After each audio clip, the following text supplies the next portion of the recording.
देखिए कल यानी कि 10 अक्टूबर को पावर स्टार पवन सिंह जी की बहुत ही बड़ी फिल्म हमार स्वाभिमान का trailer team film Bhojpuri channel के माध्यम से सुबह में 7 बजे रिलीज किया जा रहा है।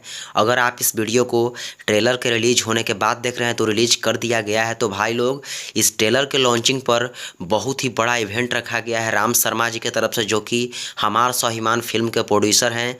राम शर्मा प्रोडक्शन की तरफ से इस ट्रेलर के लॉन्चिंग पर बहुत ही बड़ा इवेंट मुंबई में कराया जा रहा है, जो कि ट्रेलर 10 अक्टूबर को सुबह में 7 बजे और जो इवेंट होने वाला है इस इवेंट को शाम के 7 बजे उसी दिन 10 अक्टूबर को ही शाम के 7 बजे कराया जाएगा भाई लोग, जो कि मुंबई में ही आप सभी के बीच इस इवेंट का एक इनविटेशन कार्ड जारी किया गया है कंपनी की तरफ से, जो कि इसी को शेयर किया जा रहा है सभी जगह सोशल मीडिया पे। आप सभी देख सकते हैं कि यही एक इनविटेशन कार्ड है जो कि इसी के माध्यम से आप वहां तक पहुंच सकते हैं, जो कि इस इनविटेशन कार्ड पे ऊपर में ही लिखा हुआ है इंग्लिश में, जिसे मैं आप सभी को हिंदी में बताता हूं कि मैं अपने कार्यक्रम के लिए आपकी उपस्थिति को सादर आमंत्रित करता हूं। तो भाई लोग इसका मतलब तो यही हुआ कि आप भी इस इवेंट में जा सकते हैं, जो कि अभी तक तो ऐसा कोई खबर नहीं आई है कि मतलब इसमें जाने के लिए किसी प्रकार के कार्ड की जरूरत है या फिर जो भी हो।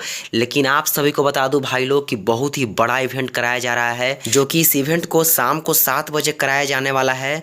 और एड्रेस बता दूं तो भाई लोग बॉम्बे ब्रिज कैफ Trans Avenue building 6th floor Andheri West में यानी कि मुंबई में इस इवेंट को कराया जाएगा। भाई लोग बहुत ही बड़ा इवेंट होने वाला है। हमार स्वाभिमान फिल्म का ट्रेलर पवन सिंह जी का रिलीज होने की खुशी में इस इवेंट को कराया जा रहा है। सो भाई लोग बहुत ही बड़ा इवेंट होने वाला है। आप सब देख सकते हैं इन्विटेशन कार्ड को अपने मोबाइल का स्क्रीन पे। तो चलिए चारों तरफ शेयर कीजिए ताकि सबको यह पता चल सके। Thank you.